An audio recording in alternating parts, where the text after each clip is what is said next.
Hello, Skeeter staff. It is time for our general testing training for Mesquite High School for the spring of 2018. Hope you've taken some time to read over your manuals and guidelines and the emails and the things that just keep coming and piling up.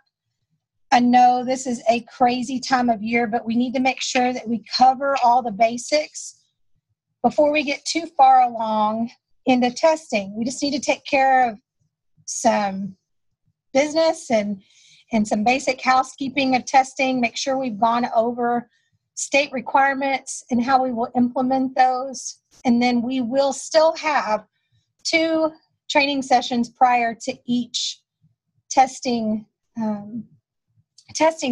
There will be one in April and there will be one in May, just prior to testing, just like the emails have communicated. I know we are all looking forward to spring break.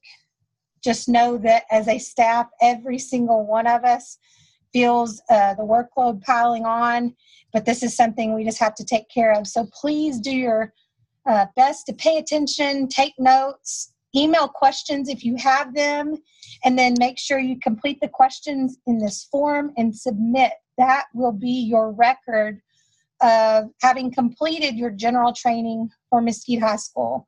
You'll also need to make sure that you fill out and sign the appropriate oath. So let's get started.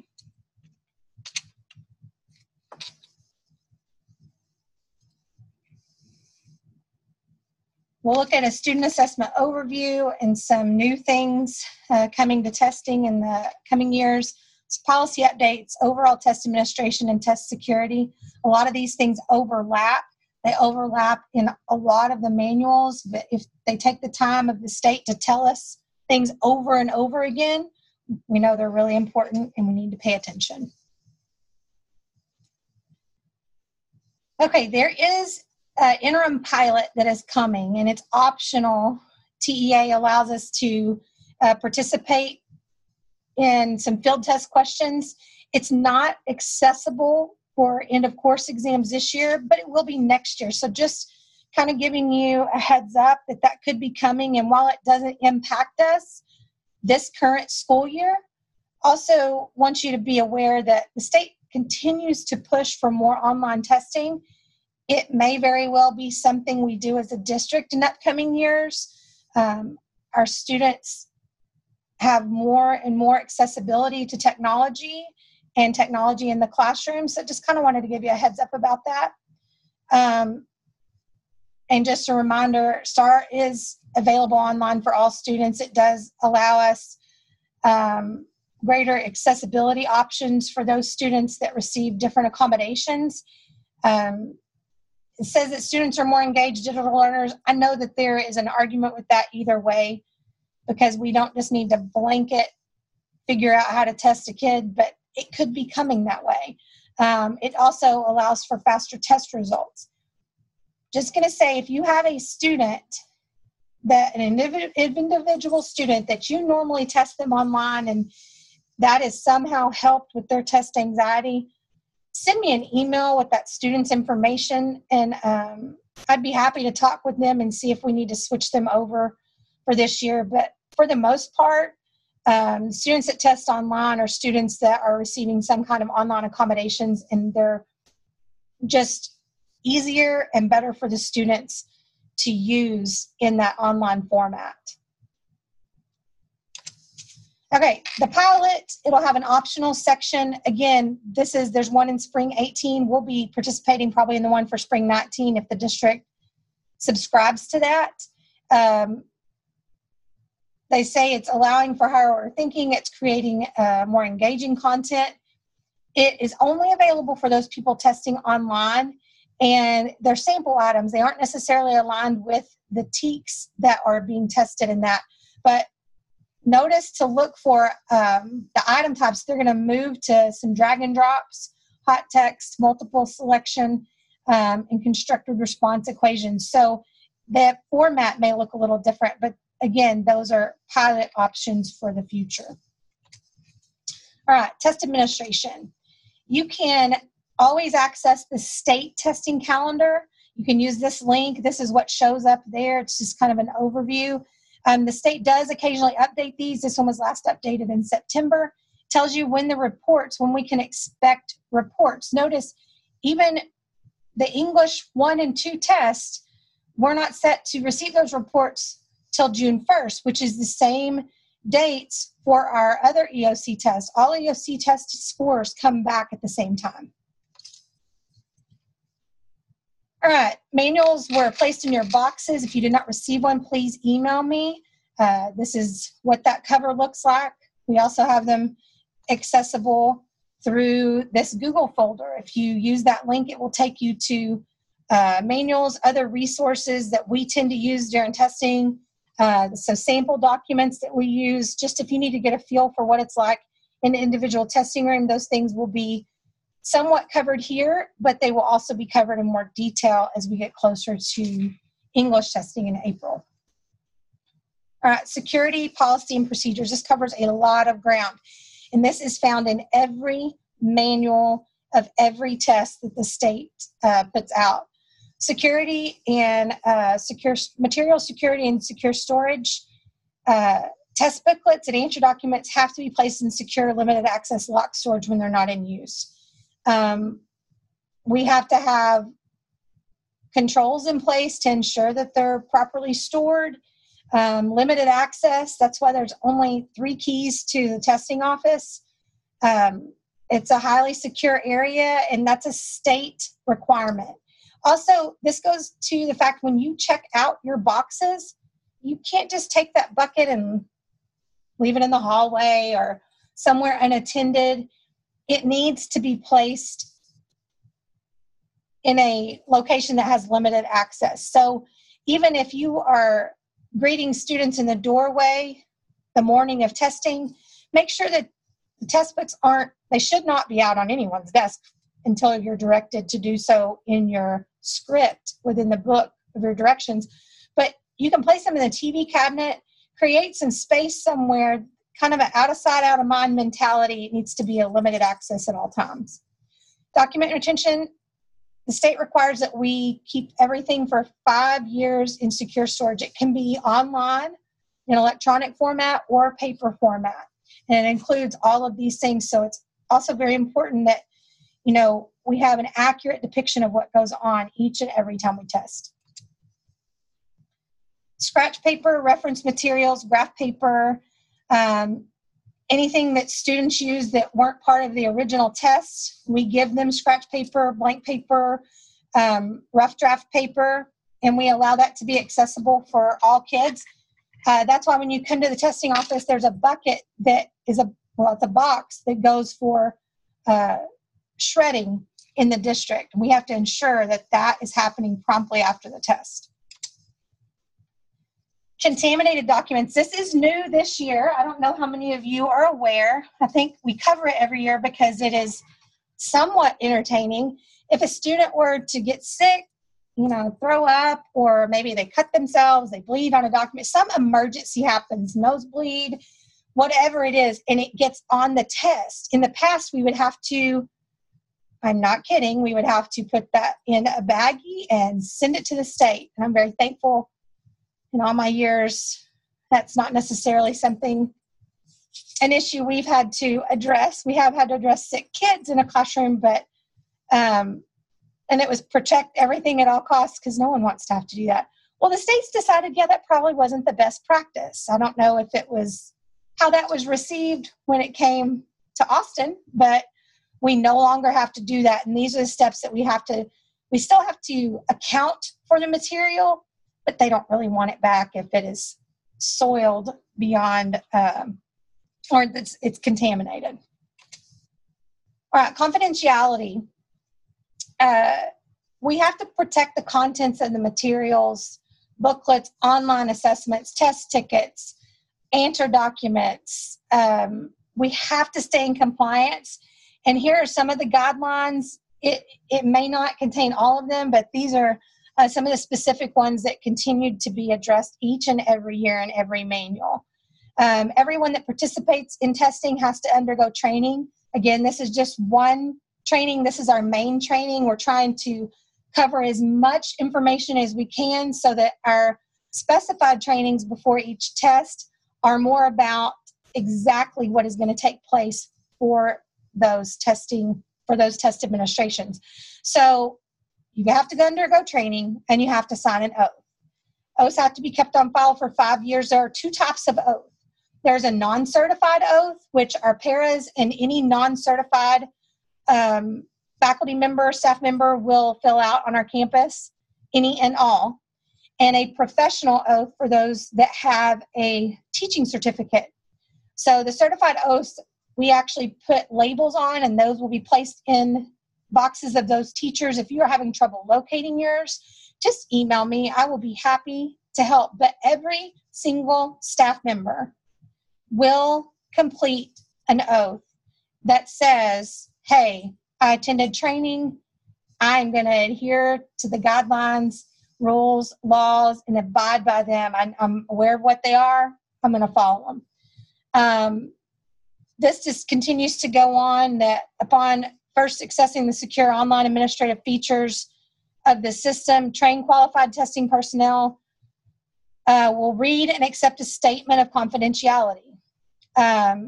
Tests must be administered in strict accordance with the instructions contained in the administration materials. You can't deviate from the instructions that are there. You can't make up your own.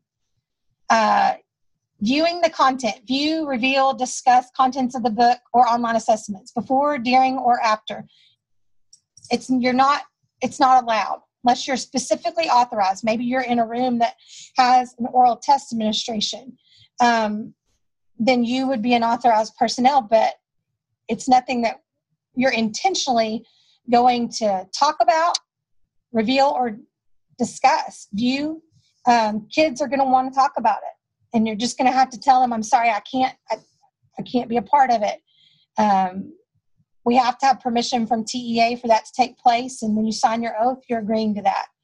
You also can't duplicate, print, record, write notes about, capture electronically or by other means. That is in any form necessary.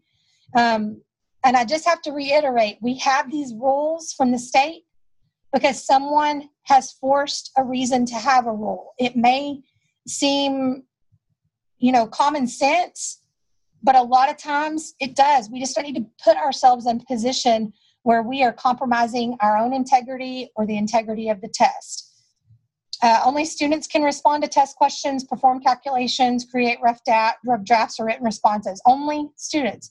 Test administrators who have permission to view the material in order to provide an approved accommodation must be reminded that they're viewing secure content and that responding, recording, scoring, discussing, it's all prohibited.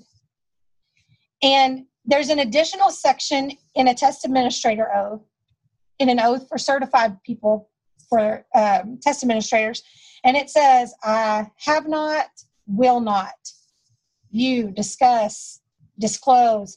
That little box at the bottom that so many people ask, do I have to go ahead and do this part? Yes, you do. Because you are saying, regardless of the situation I'm put in, I have not, I will not do these things. All right, test environment. The state wants us to be keenly aware that testing does not equal stopped instruction. Yes, those days are not normal. And at Mesquite, we have late arrival days for non-testers. But once they arrive, we resume as much of a regular schedule as possible. The content of what is being discussed in your class may not be a normal day for you, but we still have learning taking place, and we still have an environment that is conducive to that. This is also talking about testing rooms and what they need to look like, and we always have to have the do not disturb sign out on the front, but the environment of the room itself, we have to create a positive environment. All communication devices have to be turned off, not just on silent, turned off. And we ask for students' devices when they come in the door, and we put a Post-it on them, and those are kept with the test administrator in the room. An instructional environment should be maintained during testing windows. It's not necessary to conceal or remove instructional reference material in testing area, classroom, or hallways, unless, here's the big thing, it provides a direct source of answers for that subject area. The bottom line that we adopt here at Mesquite High School, if it is going to hinder or help a student on a specific test, then it needs to be covered. In April, we will be testing English 1 and English 2. We predominantly use A, C, K. I'm not certain that that's exactly what we're doing again this year. I'm pretty sure. But we could also use M. So your mindset for April is there anything in my room that is going to help or hinder a student? And you can begin editing out those things now. But there will be a deadline communicated as to when your room has to be test ready. And those things either have to be taken down or covered up. And then there are some examples of some specific materials here. But for our rule at Mesquite High School, if it's going to help or hinder a student, cover it up or take it down. All right, all STAR tests are available in online and paper. You distribute as indicated in the script.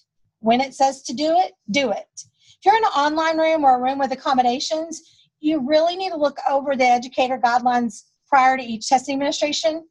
I'm going to see if this will let me go there. Well, that doesn't look like where we're wanting to go, so let's go this way. Okay, just going to skim through here real fast for you. It shows what the computer looks like when a student is taking the test online, just to give you an idea of the screen. They can change the color, they can change the size, tells you where these accessibility features are, the guidelines. They can highlight all these pop-ups that are here. Pop-ups appear. They can highlight, erase. They can do all kinds of things. Change lines, point to things, tells you where the pencil tool is. All these, there's an eliminator, there's sticky notes. All these examples that are up here. Sticky notes is new this year. It's kind of cool. A kid can make a note to themselves with a sticky note. Then there's also online designated supports. There's a text-to-speech function. That's why at the beginning of an online test, you have to test the volume. And we have to do that.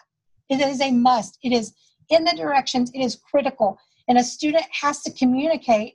Now, just because a student is testing online does not mean that they receive a text-to-speech feature. They have to receive the oral accommodation in order to also have that feature turned on. All right, pop-ups.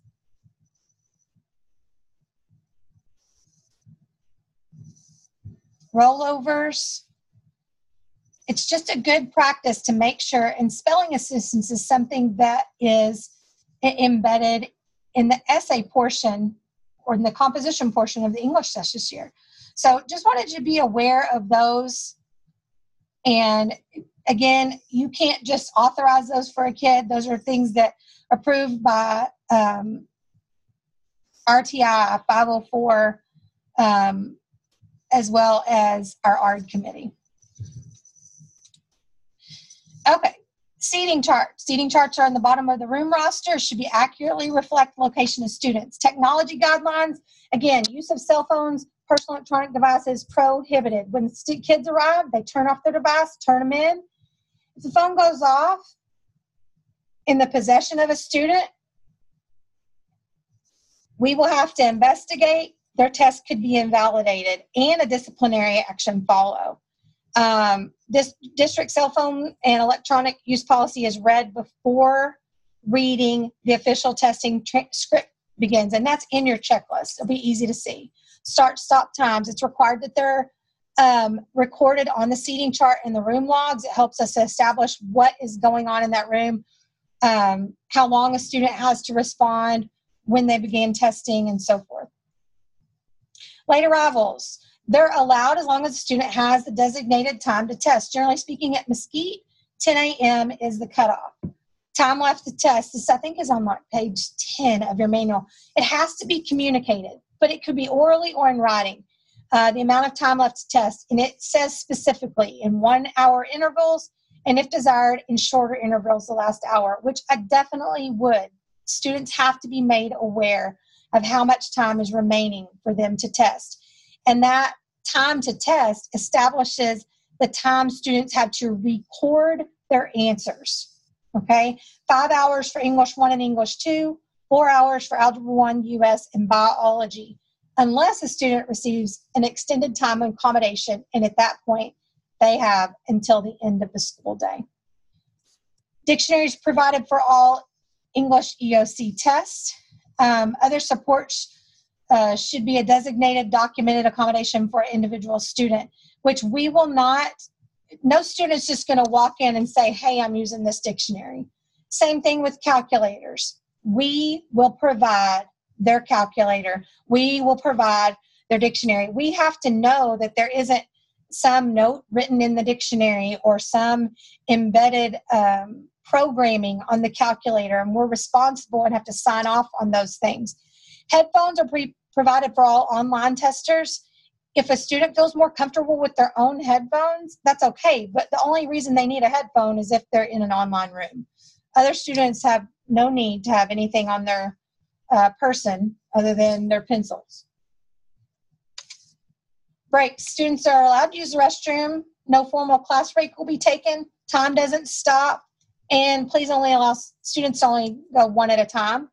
Clinic or administrative stop time. If a student becomes sick, their time should be stopped. We have a start-stop time sheet, and the student's escorted to the nurse. Time will restart for the student upon their return, and then you have to calculate how much time they have remaining. It will be different than your overall room. That's why it'll go on your start-stop time sheet. If the testing coordinator or administrator comes to escort a student, stop the time for that individual and resume once the student is escorted back to testing. Let me just make a note, if you're told to do so, and ask. If an administrator comes in, if I come in and say, I'm going to go ahead and take this student with me, make sure and ask them, am I supposed to stop their time? And you make a note of anything like that on the start-stop sheet. That's also where you'll document late arrival start time, because it is different from the room start time. Lunch, you just need to follow the schedule. It includes a time to stop testing, arrive at lunch, pick up, restroom break. Whatever's designated is specified.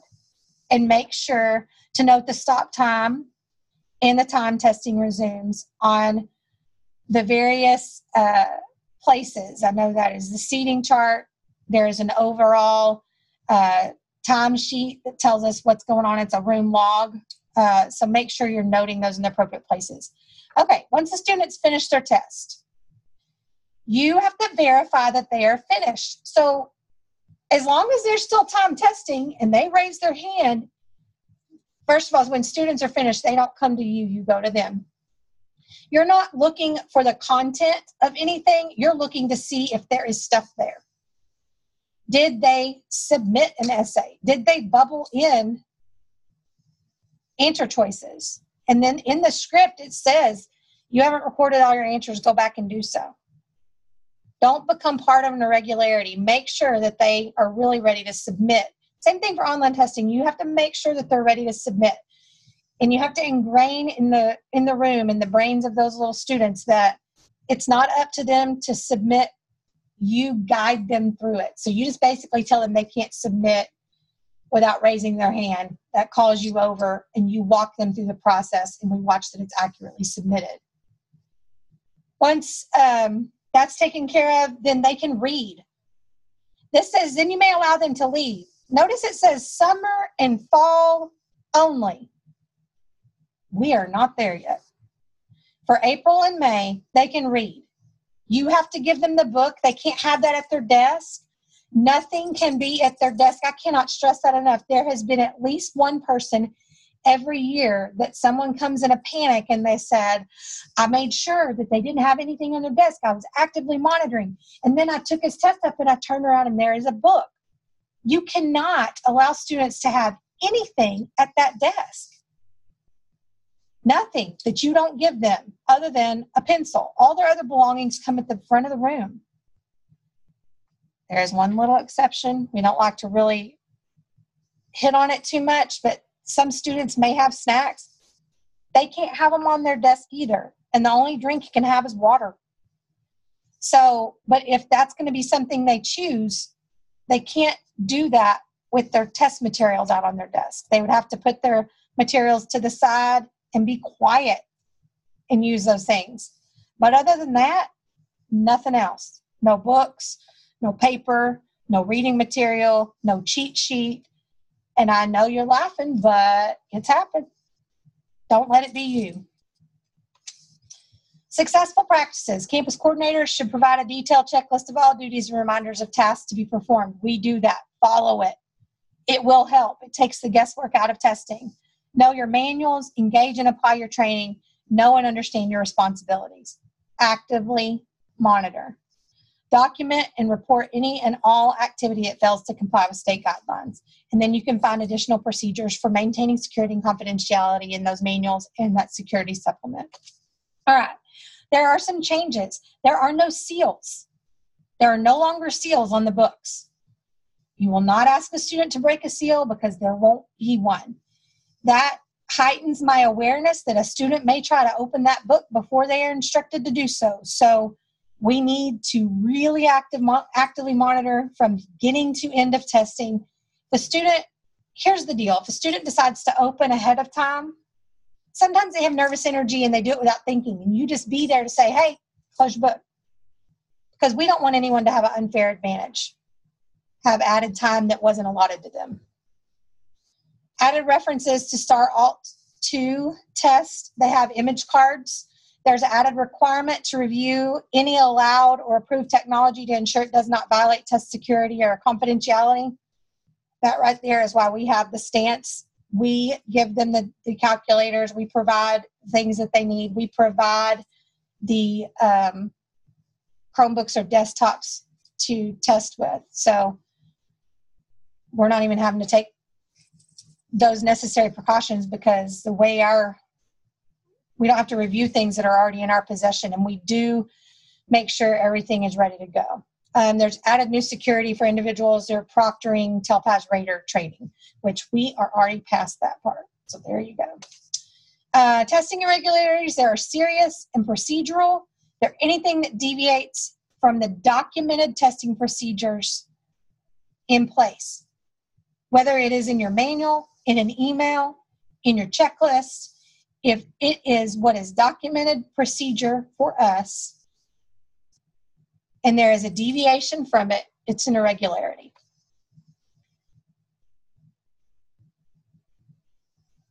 Testing irregularities can lead to those that participate in that conduct, in that prohibited conduct. It can lead to a placement of restriction on the issuance, renewal, or holding of your teacher certificate, inscribed or non-inscribed reprimand, a suspension of a Texas teacher certificate for a set term, or indefinitely, or revoke or cancel your teaching certificate. It's serious stuff. It's the law for education, so make sure we're following it. Procedural irregularities, what are they? They're minor errors or deviations in the procedure. They don't necessarily represent severe breaches in security or confidentiality, and they don't require us to call TEA unless we're guided, unless we need additional guidance, and they don't require supporting documentation. However, any and all irregularities at Mesquite High School, there is documentation for every single one of them. Examples of procedure: failing to actively monitor, failing to provide an accommodation, or providing an unallowable accommodation. Sometimes these can lead to bigger things. So we don't just need to say, oh, it's no big deal. It's an irregularity. And at Mesquite High School, it's documented.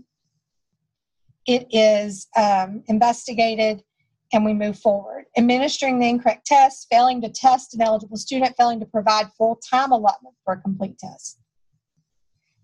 Don't be a part of somebody's bad idea. Serious irregularities are severe violations of security or confidentiality. They have to be investigated not just by our campus, but by the district testing coordinator, and she has to report those to TEA as soon as she's made aware of the situation. They can result in the individuals responsible being referred to the TEA Educator Certification and Standards Division for consideration of disciplinary action. Here are some things. Limited to, not limited to, could include these, but this, sad to say, won't cover them all.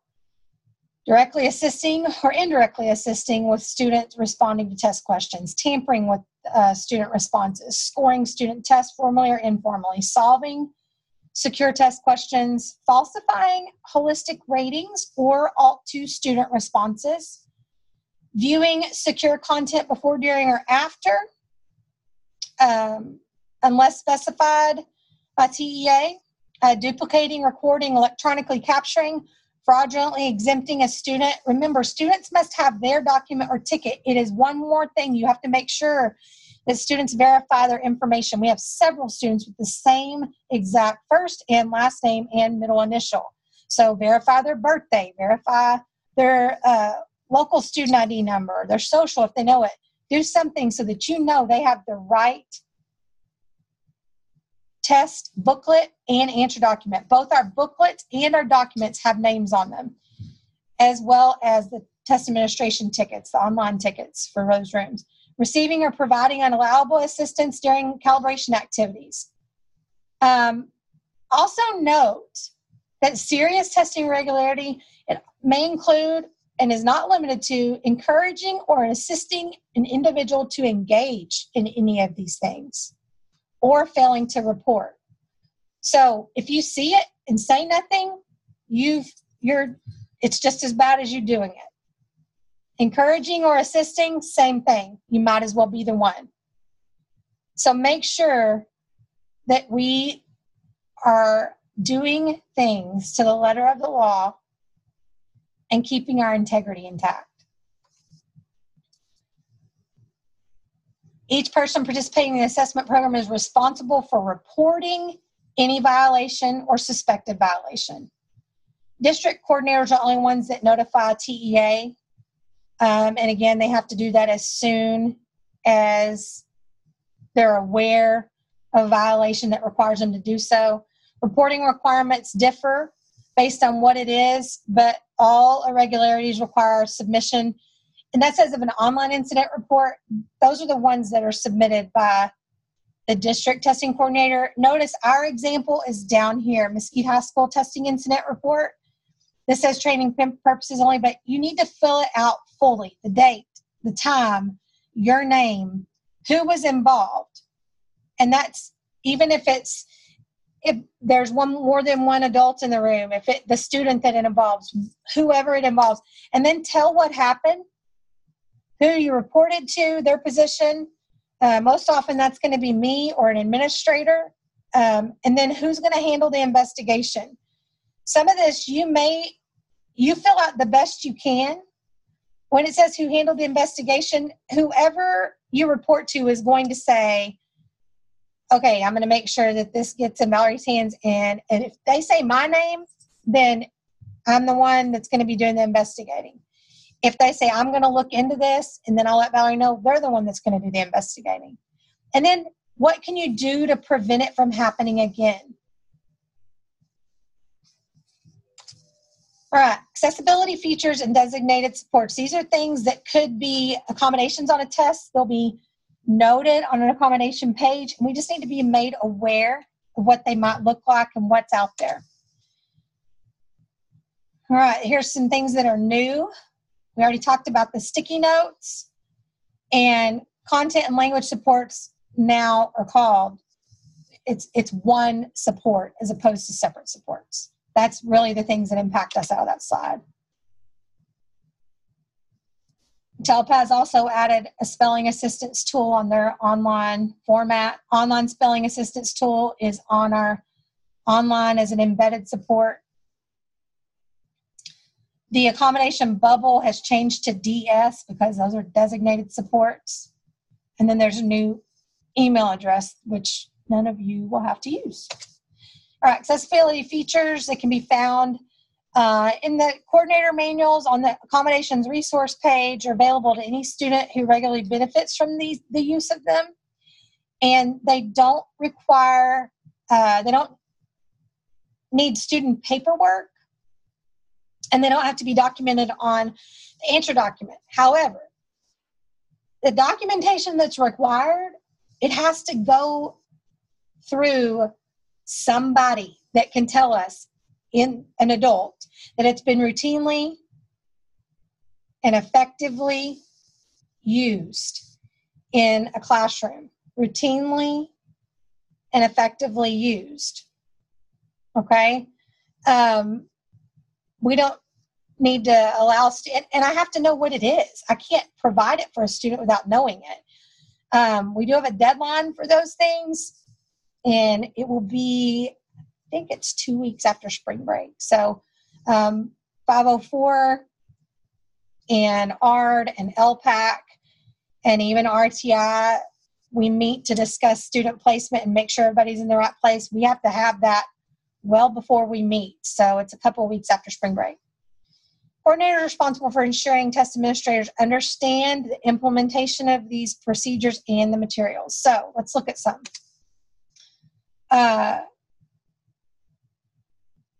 Word to word, look at bilingual dictionaries. Word to word, no definitions or examples in a word to word for math, science, and social studies.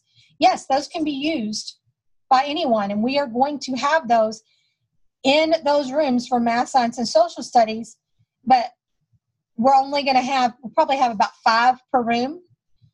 So students can raise their hand to ask for those. Again, they can't provide them for themselves.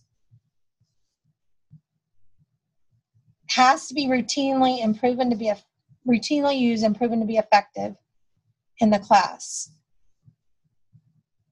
Reminding students to stay on task. I just have to say that one is always entertaining to me because we should be reminding students to stay on task. So that is good for anyone. All right, there are some designated supports that can be made available to students, and they do have to be documented. 504, ARD, RTI, LPAC. Those are the bodies that can put those in place, and they do have a deadline prior to each test.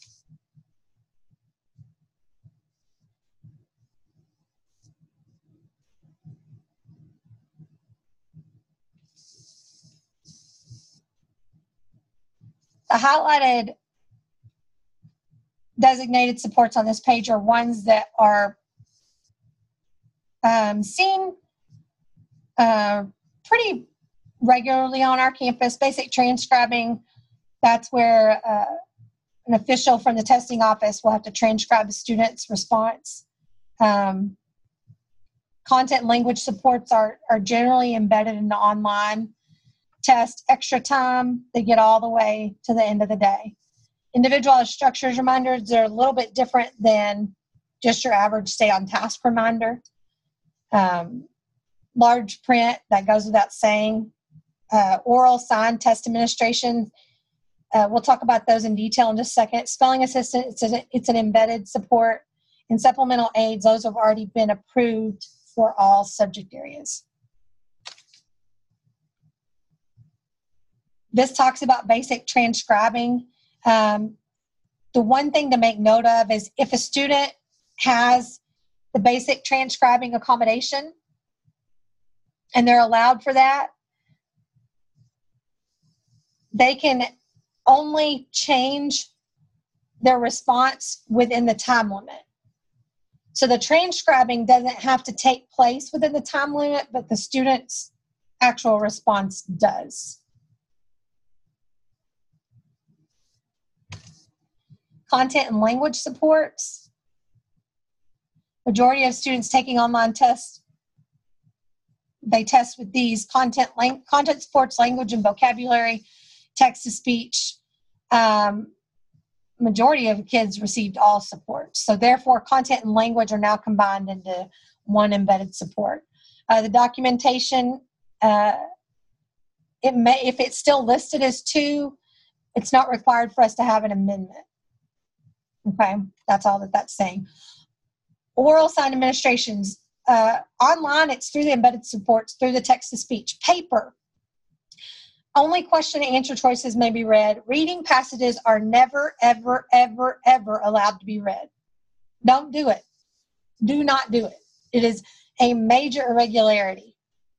No questions, answers, or content in the revising and editing portion of an English test. But the writing prompt can be read at the request of any student.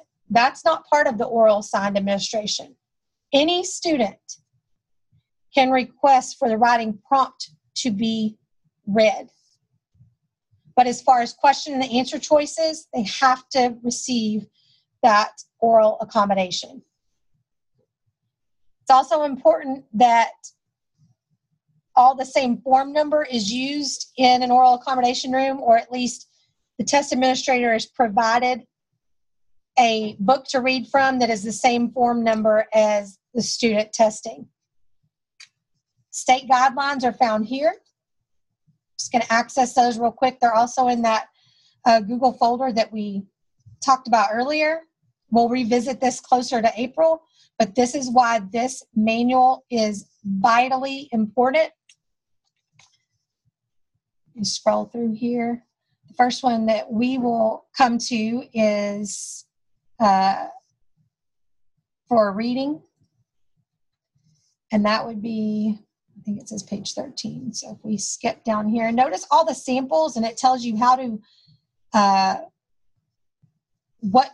how you should read a symbol, what it should look like when you say it out loud. So for reading, again, it talks about abbreviations, numbers, direction lines, graphics. Most words and numbers and graphics may be read aloud. However, you cannot interpret. The biggest thing is you have to read what is there. Question and answer choices that include text taken verbatim from the reading selection may be read aloud because they are the question. But you cannot refer back to anything. You cannot have no voice inflection. And only questions and answer choices. Never, ever, ever are you allowed to read a passage, ever. And these, again, are all samples for all the various tests. Okay? And this is found in the oral sign administration guidelines. So teachers, if you are in an oral accommodated room, that could be paper or online, you need to make sure you have gone over the procedures, you're aware of what's going on. This talks about the same form being used when we talked about that a while ago. Grouping students, obviously I'm not going to have students in a paper room that receive oral administration and some that don't.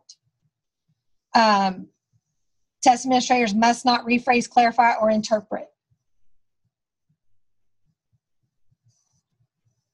Make sure you are aware of what is outlined here.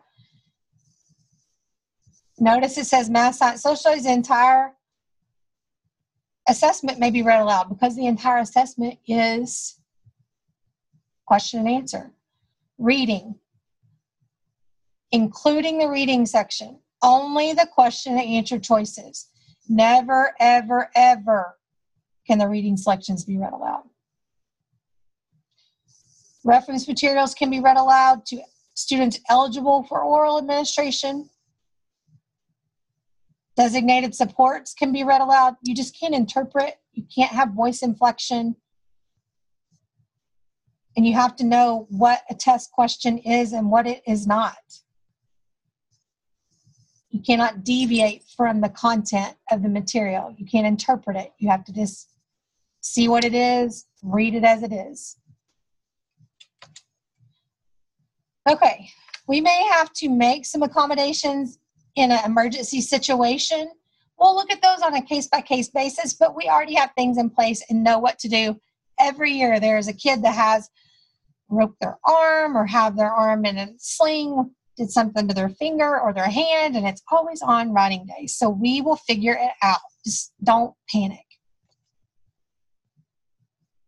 These are the steps we go through. We don't contact TEA for their advice unless we absolutely have to. They've given us several measures to put in place to take care of our kids. All right, online tutorials and practice tests. These are accessible on every district Chromebook, and they're in the apps. On the Chromebooks, you don't even have to sign into a Chromebook. You can test these out. Your kids can go in and do the practice. They can look at the tutorials. It's a great tool, okay? So make sure you're doing that. If you have a desktop, I believe it's an icon that appears on the desktop itself. Online sticky tools, we're reiterating those one more time that those were new. The spelling assistance, talking about that one more time within these designated supports because that was new. All right, if you have any questions, concerns, clarifications, something vitally important that, you need to ask, come by, ask, send an email. I know we're all swamped. We've got a lot of things going on, but whatever clarification you need, whatever support you need, I am here for you. We're in H103.5 is where the testing office is. That's where you pick up materials, turn in materials. That's where you find me unless we're testing. Let me know whatever I can do to make this process easier for you. If you have a conflict and it has been approved by Mr. Samples, make sure that I have an email and that he is copied on it ASAP. Remember, testing days are blackout days, and we are not to be absent on those days. Thank you for cooperation. I know it's a lot of material. Look forward to hearing from you as we continue to count down to spring break and get prepared for testing. Have a great day.